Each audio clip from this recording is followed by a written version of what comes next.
Welcome to Jani Satvik kitchen. ఈరోజు కార్తీక మాసం స్పెషల్ వంకాయ బీన్స్ టమోటా కర్రీ చేయబోతున్నానండి. కావాల్సిన పదార్థాలు: ముందుగా స్టవ్ ఆన్ చేసుకొని కళాయి పెట్టుకోవాలి. కళాయి పెట్టుకున్నాక కూరకు సరిపోయే ఆయిల్ వేసుకోవాలండి.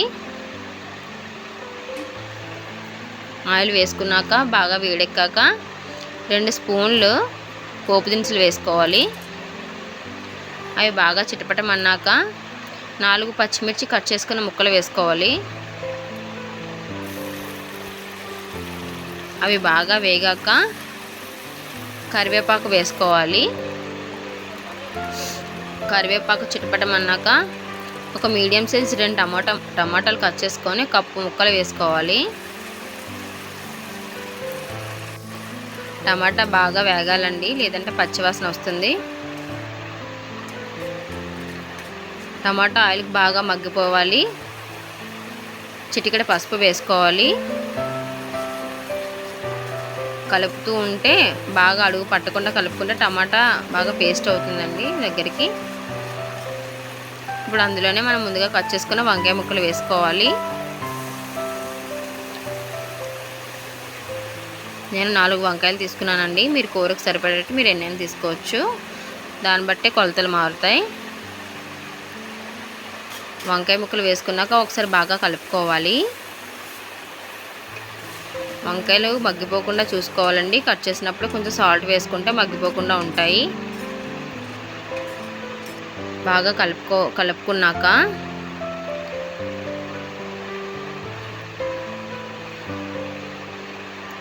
మనం ముందుగా కడిగి పెట్టుకున్న బీన్స్ 1 కప్పు వేసుకోవాలండి.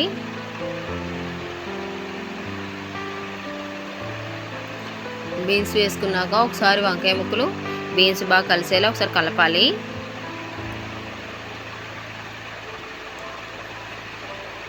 వేసుకున్న కూరగాయలన్నీ కలిసాక రుచికి సరిపడ కారం వేసుకోవాలండి. మేమైతే స్పైసీగా తింటామండి, అందుకే కారం కొంచెం ఎక్కువ వేసుకుంటున్నాం. తక్కువ తినే వాళ్ళైతే తగ్గించేసుకోవచ్చు. రుచికి సరిపడ ఉప్పు వేసుకోవాలి. ఒకసారి బాగా కలుపుకొని ముక్క మునిగేటట్టు 1 గ్లాస్ వాటర్ వేసుకోవాలి. ఎందుకంటే బీన్స్ బాగా కుక్ అవ్వాలి కదా.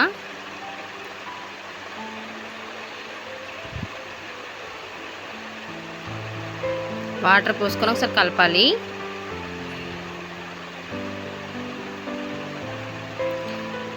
కలుపుకొని ఒకసారి మూత పెట్టుకోండి. ఈ కర్రీ అయ్యేసరికి ఒక 20 మినిట్స్ పడుతుంది. 20 మినిట్స్ తర్వాత మూత ఓపెన్ చేసి చూడండి, ఎంతవరకు కుక్ అయిందో తెలుస్తుంది.